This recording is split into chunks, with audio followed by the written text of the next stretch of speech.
Hello, thank you for tuning in. If you're new to the channel, please consider subscribing. We're building a community of people who are interested in insurance so that we can have a discussion about the upcoming changes or information that you just want to learn about your insurance in superannuation. Today, I want to talk about product disclosure statements and how you can navigate your PDSs for insurance information. I want to talk about booklets that are called incorporation by reference, how it's structured, SENs or significant event notices, the timing of when you should get them, what to do with them, whether you can destroy them or not, how often you would get them, and also obligations on your super fund to let you know of changes by when, if there is a financial impact.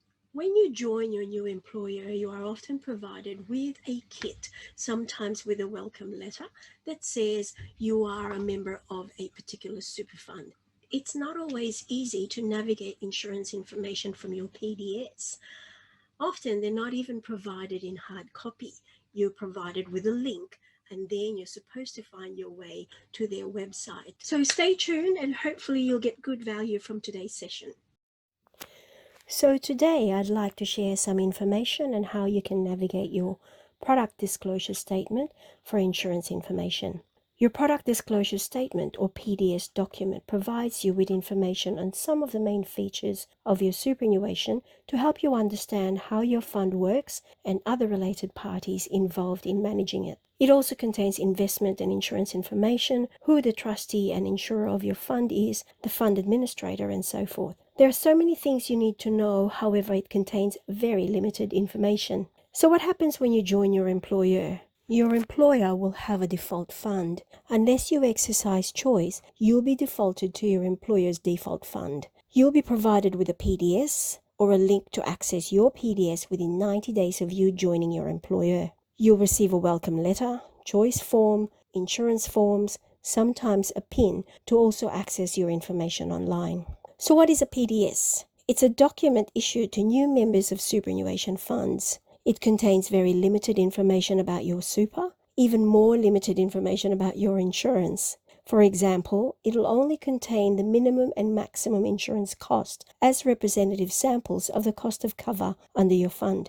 This is not helpful to you as it doesn't give you the cost that's relevant to you personally. The main PDS is about 8 pages, double-sided on an A4 format as prescribed. Text is usually font size 9 as prescribed. Section headings are standard, again as prescribed. And insurance, in case you're interested, is in section 8 with a heading labeled Insurance in Your Super. The PDS is the primary document and often comes with booklets referred to as incorporation by reference or IBR booklets. So what is an IBR booklet? The prescriptive length and formatting of the requirements of the PDS, including the need to keep it clear, concise, and effective, made it difficult to incorporate detailed and accurate information. In 2007, changes to the PDS regime were introduced to allow flexibility to include additional information via IBR booklets. It contains more detailed information about your super, and generally there is an IBR booklet for insurance, investment, fees and costs, and other additional information referenced in the PDS as described in your IBR booklet.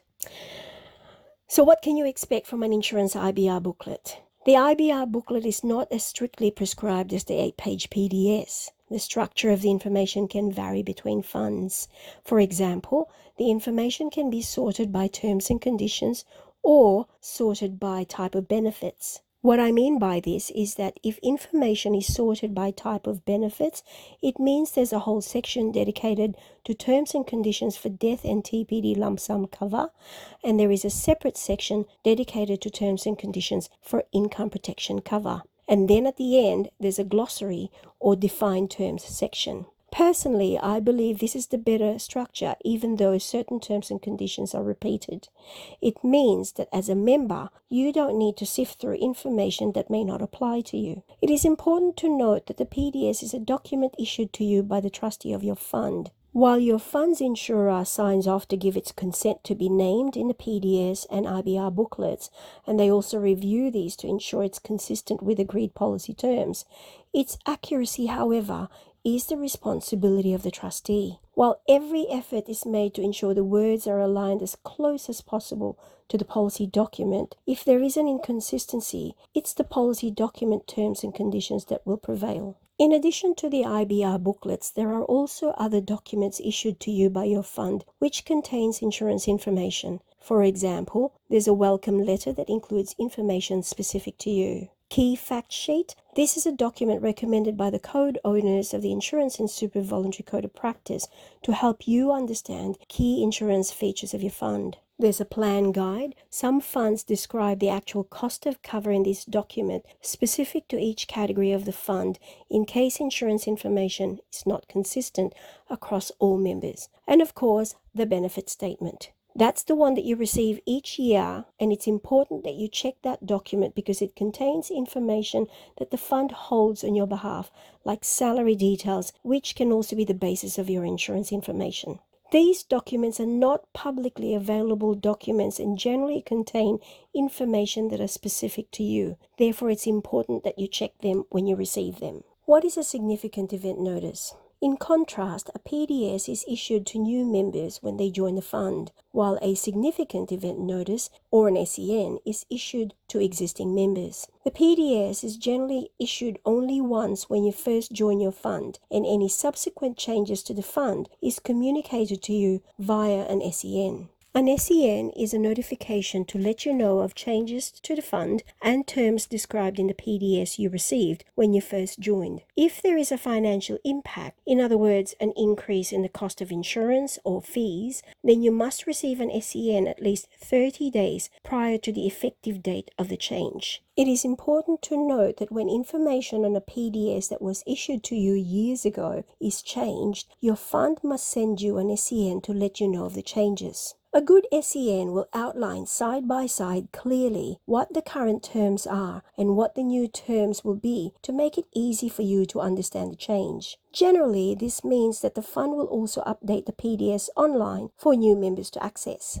However, this doesn't mean you can destroy or dispose of your original PDS and rely on the new PDS that is being issued to new members online, because it may not contain information that were described in your PDS, which you continue to hold under a grandfathered or guaranteed arrangement. It is not uncommon to have different generation of members based on the date they joined to have different terms. When new and more favorable terms are introduced, often the more favorable ones are preserved for existing members. Therefore, it's important that you keep your PDS when you first joined, together with your SEN and all other member communication you received from your fund while you're still a member of that fund. Now for some important tips on what you need to do. Look for insurance forms that need to be completed. Insurance often is the only part of your super that has a call to action when you first join. Tip number 2. Look at the choice forms if it is relevant to you. This form allows you to choose another fund instead of your employer's default fund. Tip number 3. Look at the opt-in, opt-out forms. This form allows you to remain with your employer's default fund but opt out of insurance. Tip number 4. Look for the binding death benefit nominations. I know this is not insurance related, but this form allows you to nominate who your super and insurance proceeds is paid to when you pass away. Tip number 5, provide your occupation when you join the fund. This may affect the cost of your cover and the type of definition that will apply to your disablement cover. Tip number 6, if you're not a smoker, let your fund know in case the default cost includes a smoker risk loading. Tip number 7, look for the election to maintain cover form. Consider if this form is appropriate for you if you wish to continue your cover in case your account balance becomes inactive for 16 months or longer, or your account balance is less than $6,000 or you're less than age 25. Tip number 8, look for the application to increase cover form. This form, if offered, will allow you to increase your cover within a window period from joining without underwriting. This can be a hassle-free way to increase your cover once you get your default cover. Tip number 9, look for the life events cover form. This form allows you to increase your cover at a later date without underwriting if you experience one of the major life events which may change your financial and insurance needs. This can include purchase of a new home, having a child, or getting married. All of which, of course, will be described in your IBR booklet. And finally, just a quick reminder that the information provided in this video should be used as a guide only to facilitate your discussion with a licensed professional or to assist you with your own research. While most funds will have a similar form to those listed on the earlier slide, not all funds offer life events cover or uplift of cover free of underwriting within a window period. Okay, great. Hopefully you found that useful. If you did, please give me a like or a thumbs up. And if you have any further questions, feel free to drop me a line or a comment below and I'll try and answer them for you. If you haven't already, please consider subscribing so that you can be notified of new posts as I upload them. Otherwise, I'll see you and hopefully we connect again in the next video.